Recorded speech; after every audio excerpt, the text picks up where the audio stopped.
이 자막이 올라온 것처럼 오늘 설교의 제목은 그리스도의 심장으로 사랑하라 하는 이런 제목으로 말씀을 나누도록 하겠습니다. 먼저 서론적인 말씀을 드리자면은 사랑에도 수준이 있습니다. 사랑은 누구나 말합니다. 부모는 자녀를 사랑한다고 말하고 또 부부도 서로 사랑한다고 말합니다. 교회도 사랑을 가장 귀중한 가치로 말하고 있습니다.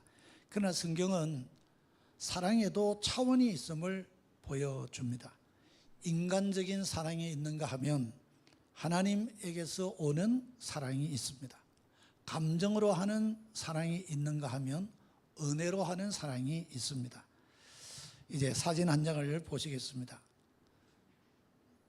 이 사진은 여러분도 알다시피 베네수엘라 대지진이 일어났을 때에 구조대원이 무너진 건물 잔해 속에서 갓난 아기를 이렇게 구출해 나오는 사진입니다. 미국 구조팀이 구조한 장면으로 이미 세계 언론에 널리 보도가 된 사진입니다. 또 다른 사진, 이쪽 사진을 보시죠. 이 사진은 6일 만에 구조된 3살 된 모란이라고 하는 아이 구출 사진입니다. 사진을 이쪽에서 찍다 보니까 발이 막 어른처럼 크게 보이는데 어린아이입니다. 이 아이는 요르단 구조대가 무너진 건물 이 아래에서 6일 만에 구출한 아이의 사진입니다. 이번 지진의 가장 상징적인 기적의 구조 사례 가운데 하나라고 합니다. 이 사진들은 희망과 생명의 기적, 또 구조대의 헌신을 상징하는 아주 대표적인 그런 장면으로 절망의 폐허 속에서도 생명을 포기하지 않는 사랑을 우리에게 보여줍니다. 사랑은 이처럼 엄청난 난관을 극복하는 원천이 됩니다. 아이를 찾겠다는 부모의 간절한 그 마음, 그 사랑, 또 끝까지 한 생명이라도 포기하지 않겠다고 하는 구조대원들의 그 생명을 구조하려는 그 사랑을 볼 수가 있습니다. 그런데 오늘 우리는 본문에서 더 놀라운 사랑을 발견할 수 있습니다. 바울은 빌립보 교회를 향한 자신의 사랑을 설명하면서 8절에 이런 표현을 사용합니다.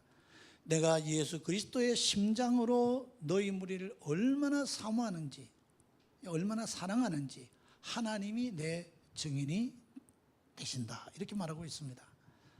여러분, 이게 심장으로 번역된 이 헬라어 스플랑크나라고 하는 말은 문자적으로는 사람의 내장을 뜻하는 말입니다. 그렇지만 성경에서는 사랑이 가장 마음 깊은 곳에서 우러나오는 그 긍휼과 사랑을 의미합니다. 다시 말하자면 바울은 내 감정으로 사랑하는 것이 아니라 예수님의 마음으로 사랑한다라고 지금 말하고 있는 것입니다. 이 편지는 바울이 로마 감옥에서 기록한 옥중 서신입니다. 우리가 아는 대로 에베소서, 빌립보서, 골로새서 이런 서신들은 다 옥중에서 쓴 서신이기 때문에 옥중 서신이라고 말하는데, 이 빌립보서도 바로 옥중 서신의 하나로 지금 바울은 옥중에서 이 편지를 기록했습니다. 그는 자유인이 아닙니다. 언제 사형을 당할지 모릅니다. 지금 대기하고 있는 것이죠. 그럼에도 자신의 처지를 말하지 않고 먼저 빌립보 성도들을 생각하면서 그는 감사와 기도를 먼저 시작하고 있습니다. 왜 그럴 수 있었겠습니까? 그 이유는 그의 가슴 속에 자신의 심장이 아니라 그리스도의 심장이 뛰고 있기 때문이었습니다. 신학자 고든 피라고 하는 사람이 그의 빌립보서 주석에서 이런 말을 합니다. 빌립보서는 바울의 기쁨의 편지이기 이전에 그리스도의 사랑이 목회자의 삶 속에서 어떻게 구현되는지를 보여주는 편지다, 그렇게 말했습니다. 우리가 흔히 아는 대로 빌립보에서 제일 많이 나오는 용어가 기뻐하라, 이 기쁨이란 단어입니다. 그래서 이 기쁨의 서신이라고 말하기 전에 사실은 이 학자의 이야기는 그리스도의 사랑이 목회자들의 삶 속에 어떻게 나타나고 있는지를 우리에게 잘 보여주고 있다, 그렇게 말하고 있습니다. 참으로 맞는 말이라고 생각합니다. 오늘 이 본문은 단순한 1장에 나오는 인사말이 아니라 목자의 심정을 보여주는 말입니다. 오늘 우리는 이 말씀 속에서 그리스도의 심장을 가진 사람은 과연 어떤 사람인지를 살펴보려고 합니다. 첫째는 그리스도의 심장은 감사와 기도로 사랑합니다. 3절에서 6절에서 그 내용을 우리에게 설명하고 있는데, 바울은 먼저 3절과 4절에서 이렇게 고백합니다. 내가 너희를 생각할 때마다 하나님께 감사하며 간구할 때마다 기쁨으로 항상 너희 무리를 위하여 간구함은, 이렇게 시작합니다. 여기서 눈여겨볼 단어가 있습니다. 내가 너희를 생각할 때마다, 생각하다는 단어죠. 그 다음에는 간구할 때마다 하는 말 속에서 우리는 그것이 기도한다는 의미인 것을 알 수가 있습니다. 또 그리고 기도하는데 감사하며 그랬습니다. 감사한다는 용어를 볼 수가 있습니다. 이 세 가지 단어는 서로 다 연결되어 있는 그런 단어라고 볼 수가 있습니다. 사람은 무엇을 생각하느냐에 따라서 그 마음이 달라집니다. 누군가를 생각할 때 불평이 먼저 떠오르면 이미 사랑이 식은 것입니다. 그러나 바울은 빌립보 교회 성도를 떠올릴 때마다 감사가 먼저 나왔습니다. 더 놀라운 것은 그가 지금 감옥에 있으면서 그랬다는 것이죠. 여러분, 감옥이라는 곳은 참 원망하기 쉬운 장소입니다. 그러나 그리스도의 심장을 가진 사람은 환경보다도 사람을 먼저 생각합니다. 빌립보 교회는 바울이 유럽에서 처음으로 세운 교회였습니다. 두디아가 복음을 받아들였고, 또 감옥에 간수가 회심을 했고, 또 수많은 성도들이 복음의 동력자가 되어졌습니다. 그들은 바울이 선교할 때마다 물질로 후원했고, 나중에는 그가 로마 감옥에 갇혔을 때에 에바브로디도를 보내어서 옥바라지를 하도록 그들을 섬겼습니다. 그래서 바울은 그들을 생각할 때마다 감사하지 않을 수가 없었습니다. 그래서 신약 성서학자인 실바라고 하는 사람은 이 본문을 해설하면서 바울의 감사는 교회의 완전함 때문이 아니라 하나님께서 그들 안에서 역사하고 계신다는 확신에서 나온 것이다, 그렇게 말했습니다. 이 말은 참 중요한 말이죠. 바울은 성도들의 부족함을 보지 않았습니다. 그들 안에서 일하시는 하나님을 보았습니다. 그래서 6절에 이렇게 선언합니다. 너희 안에서 착한 일을 시작하신 이가 그리스도 예수의 날까지 이루실 줄을 우리가 확신하노라. 이것이 바로 그리스도의 심장인 것입니다. 사람은 현재를 보고 판단하지만 하나님은 미래를 보십니다. 사람은 실패를 보지만 하나님은 가능성을 보십니다. 목회도 마찬가지인 것 같습니다.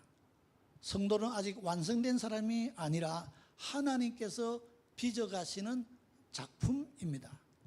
그리스도의 심장을 가진 목회자는 성도의 현재 모습 때문에 낙심하지 않습니다. 하나님의 미래를 보기 때문입니다. 성경에는 바로 이런 사람들이 있습니다. 먼저 사무엘입니다. 여러분, 사무엘은 이스라엘의 마지막 사사이면서 제사장이죠. 하나님은 이 사사를 통해서, 제사장을 통해서 이스라엘을 통치하기를 원했습니다. 근데 이스라엘 백성은 사무엘을 버리고 왕을 요구했습니다. 주변의 나라들이 다 왕 중심으로 강력한 그런 시스템을 가지고 이스라엘을 계속 공격해 왔기 때문에 자기들도 왕을 세워달라는 거예요. 사무엘은 깊은 상처를 받았습니다.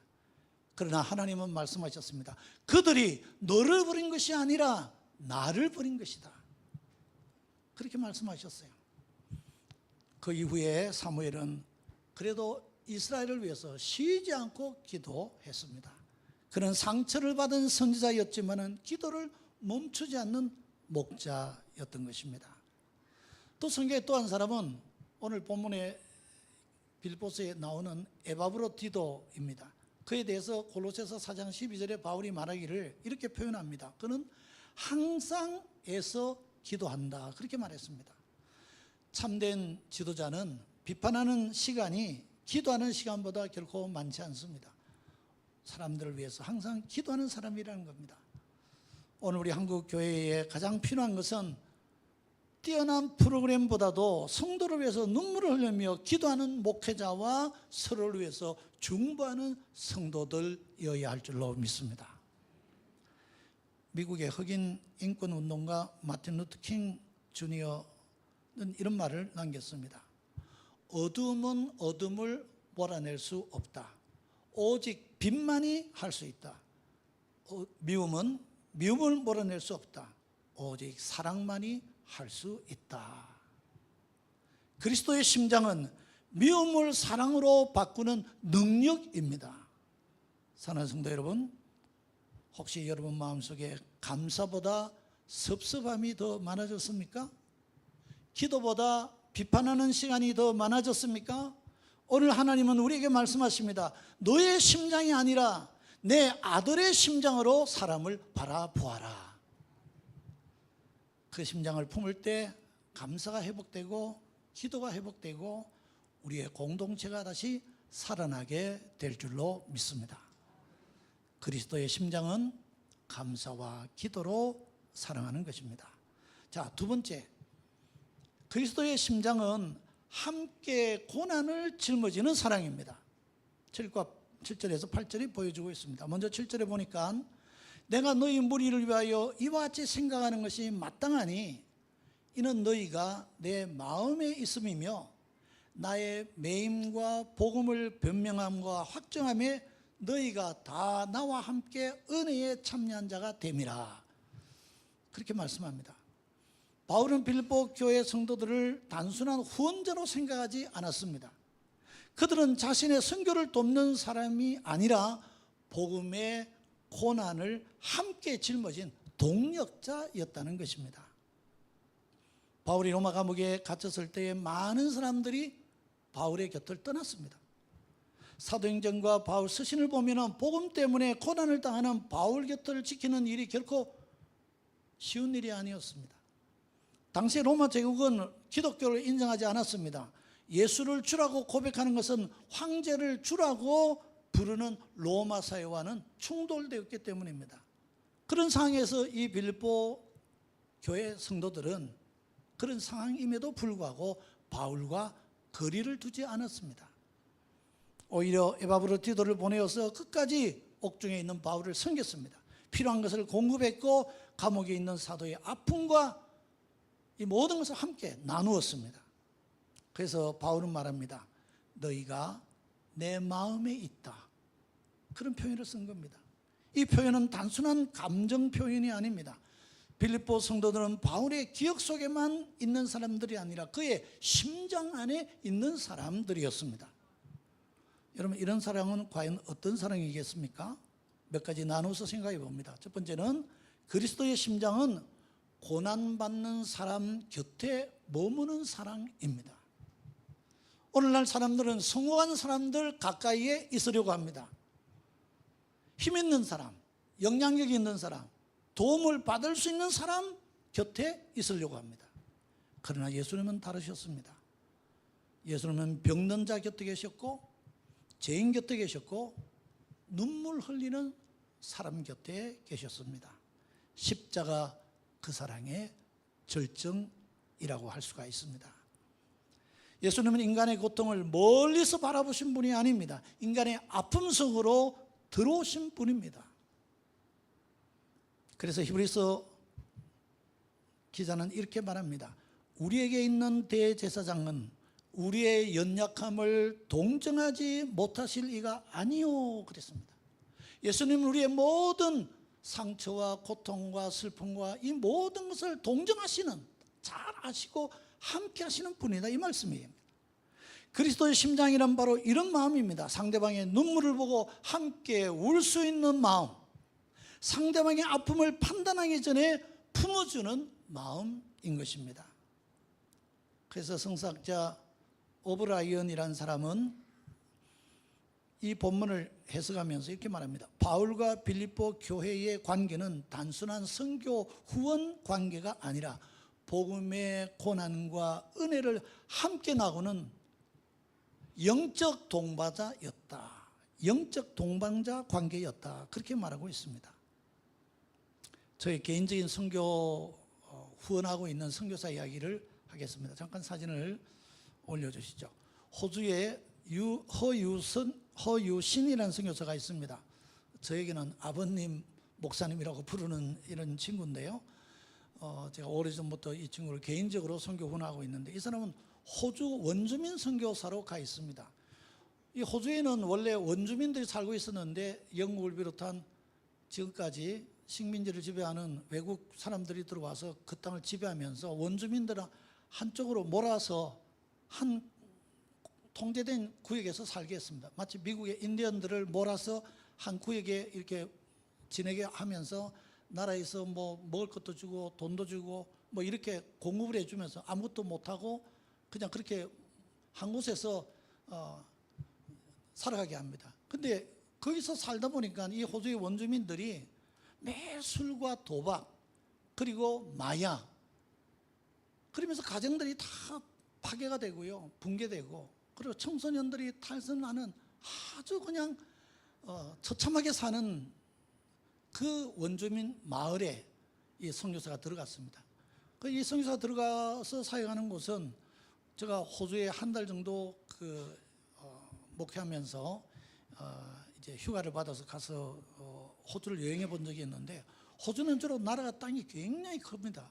동부 쪽에만 그냥 사람이 살만한 도시들이 있고, 서부 쪽에 중앙에 있는 그냥 사막지대라 광야 지역이라 사람이 못 살아요. 근데 이 서부 쪽에 시드니 다음으로 큰 도시가 퍼스라고 하는 도시가 있는데, 거기에서 한 100km 정도 북쪽으로 올라가면 조그마한 마을에 원주민촌이 있는데, 거기에 우리 허유신 선교사가 들어가서 사역을 하는데, 이 사역하는 그 사람들이 너무 많은 병에 걸려서 고통을 당하고 있어서 그들 돌보면서 최근에 보내온 편지에 보면은 이제 이런 여러 사람들을 돌보면서 그가 느낀 것을 편지를 써왔는데, 먼저 딜런이 어떻게 복음을 전하게 됐고 어떤 사연을 갖고 있는지 이 편지에 썼고, 그리고 또 하나는 레이셀에 대한, 이 자매에 대한 이야기를 썼는데 잠깐 제가 소개를 해 드리려고 합니다.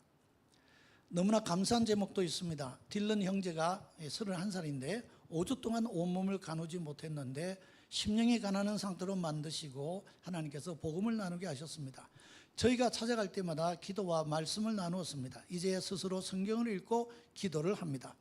31살밖에 안 됐는데 온몸에 중풍이 찾아온 그 어려움 때문에 하나님을 깊이 만날 수 있는 시간을 주시게 되어서 하나님께 감사합니다. 오늘 거의 2시간 동안 성경을 함께 읽고 복음을 나누며 예수님이 우리의 길과 진리와 생명이 되신다는 요한복음 14장 말씀, 또 마태복음 6장의 주기도문을 가르치며 기도에 대해 나누었습니다. 말씀을 통해 예수님이 우리의 생명이 되시고 구원자가 되신다는 것과 가장 감사한 것은 성령에 대해서 같이 나눌 수 있는 시간이 있었습니다. 성령님이 우리의 도움자가 되시며 우리를 인도하신다는 것을 깊이 알게 되어 하나님께 감사합니다. 한 영혼이 이렇게 주님께 깊이 돌아올 수 있게 되어 너무 감사합니다.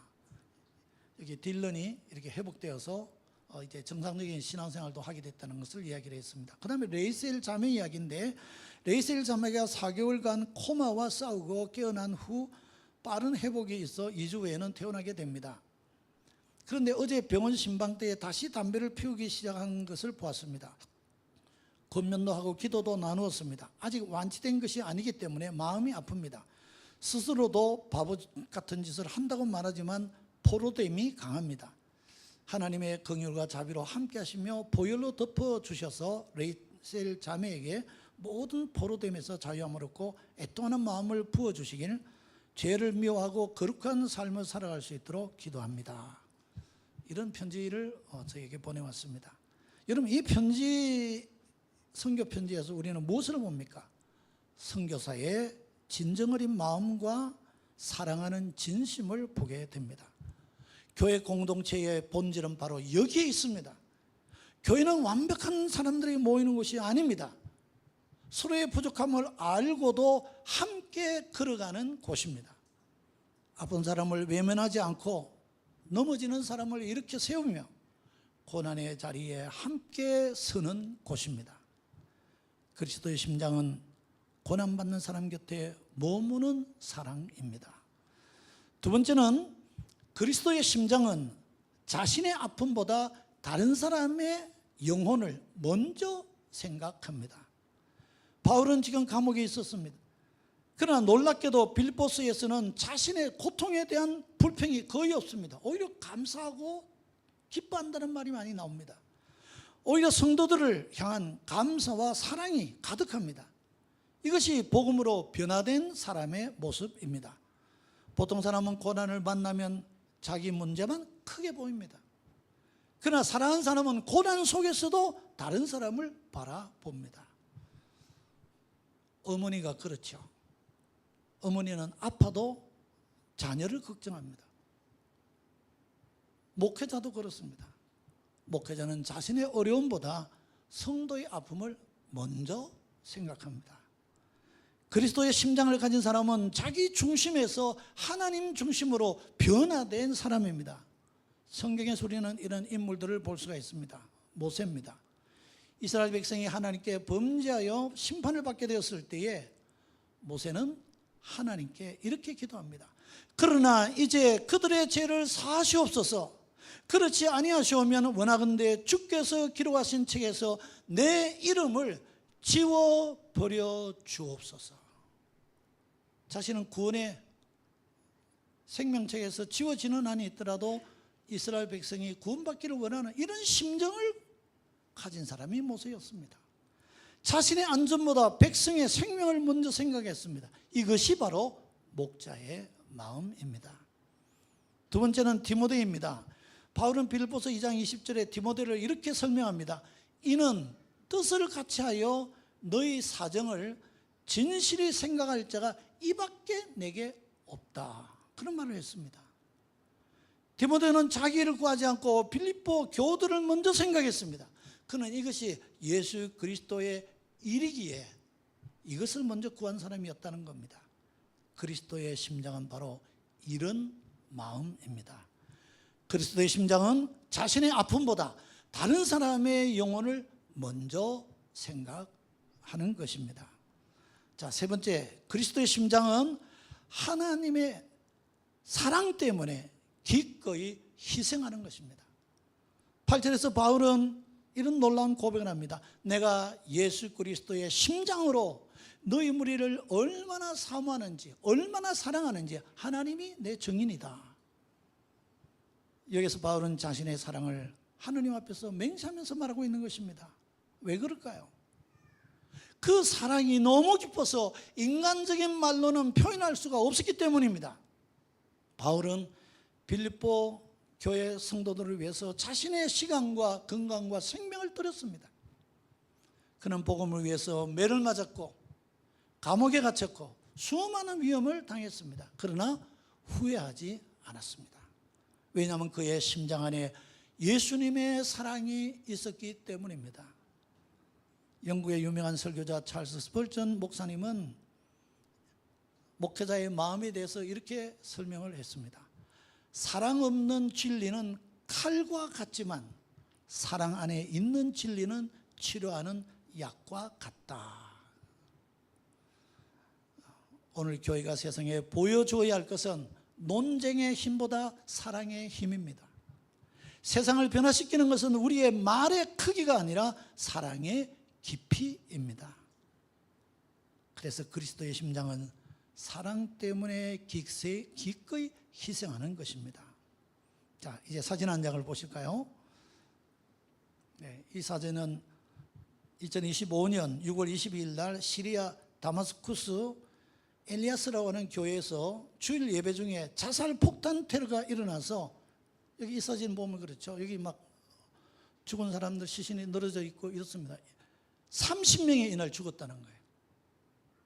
근데 평소에는 자, 이 사진을 보세요. 평소에 이렇게 교회 성도들이 많이 모여서 예배드리는 은혜로운 부흥하는 교회였어요. 그런데 테러를 당해서 엄청난 희생을 일으킨 그런 사진이죠. 그런데 생존자의 증언에 의하면 일부 성도들은 폭발 직전에 아이들과 가족들을 몸으로 감싸 보호하려고 했고 다른 성도들은 자신들이 먼저 피하지 않고 노약자와 어린이들이 먼저 대피하도록 도왔다는 것입니다. 이들의 행동은 단순한 용기가 아니라 남을 위하여 자기 생명을 내어놓는 사랑을 실천한 모습으로 전 세계의 언론과 기독교 교계에 크게 조명을 받은 그런 사건이었습니다. 오늘날 우리에게도 필요한 것은 그리스도의 심장입니다.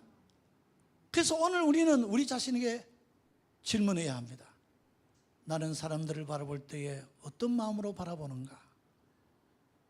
나에게 잘해주는 사람만 사랑하는가? 아니면 예수님의 마음을 품고 나는 사람들을 바라보는가? 가정에서도 마찬가지입니다. 배우자의 부족함을 볼 때에 정죄하기보다 긍휼히 여기는 마음이 필요합니다. 자녀의 연약함을 볼 때에 포기하기보다도 기도하는 마음이 필요합니다. 교회 안에서도 서로의 차이를 넘어서 그리스도의 심장으로 바라보아야 할 줄로 믿습니다. 결론입니다. 우리의 심장이 예수님의 심장이 되어야 합니다. 성도 여러분, 바울은 위대한 사도였기 때문에 위대한 사랑을 한 것이 아니었습니다. 그는 가슴 속에 예수님의 심장이 있었기 때문에 그렇게 사랑할 수 있었습니다. 우리의 힘으로는 사람을 끝까지 사랑할 수 없습니다. 그러나 예수님의 심장을 품으면 가능합니다. 상처 준 사람도 사랑할 수 있고, 넘어진 사람도 기다릴 수 있고, 나와 다른 사람도 품을 수 있습니다. 오늘 주님께서 우리에게 말씀하십니다. 너의 심장으로 사랑하지 말고 나의 심장으로 사랑하라. 너의 심장으로 사랑하지 말고 나의 심장으로 사랑하라 말씀하십니다.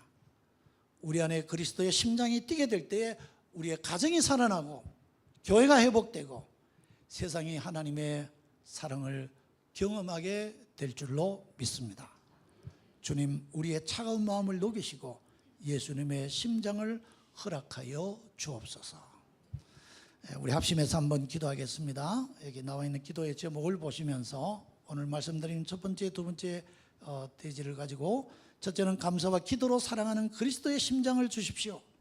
두 번째는 함께 고난을 짊어지는 사랑으로 그리스도의 심장이 뛰게 해 주십시오.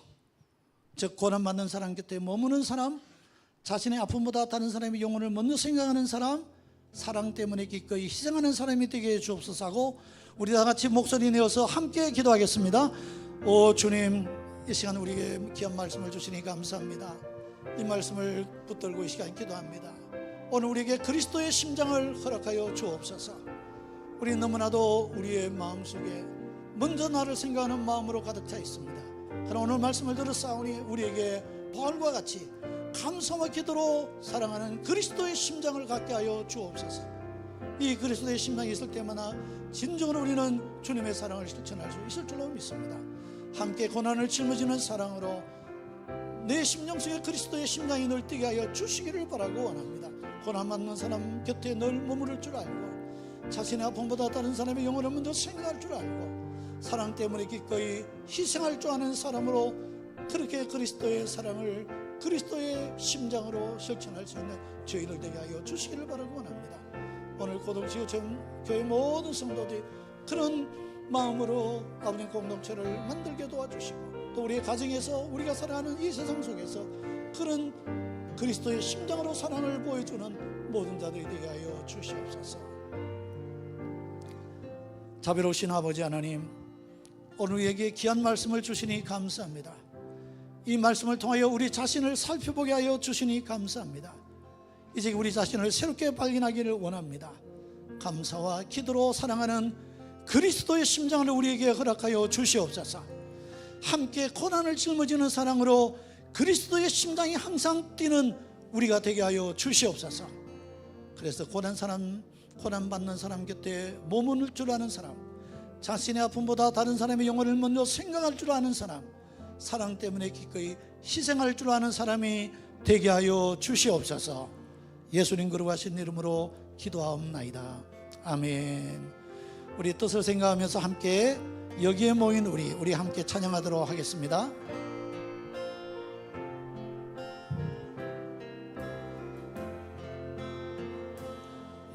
여기에 모인 우리 주의 은총 받은 자여라.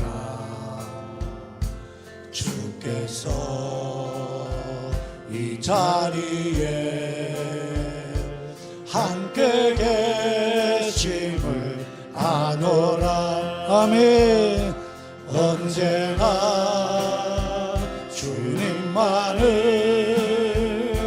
찬양하며 따라가리니 시험을 당할 때도 함께 계심을 믿노라. 아멘. 이 믿음도 굳세라. 주가 지켜주신다.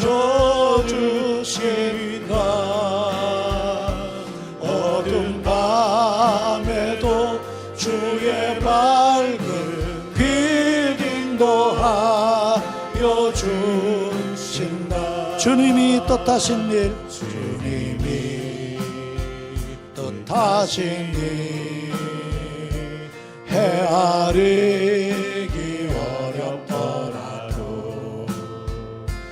언제나 주 뜻 안에 내가 있음을 아노라. 아멘. 사랑의 말씀들이 나를 또 새롭게 하니 때로는 넘어져도 채우신 이를 믿노라. 아멘. 이 믿음도 굳세라. 주가 지켜주신다. 어두운 밤에도 주의 밝은 빛 인도하여 주신다. 여기에 모인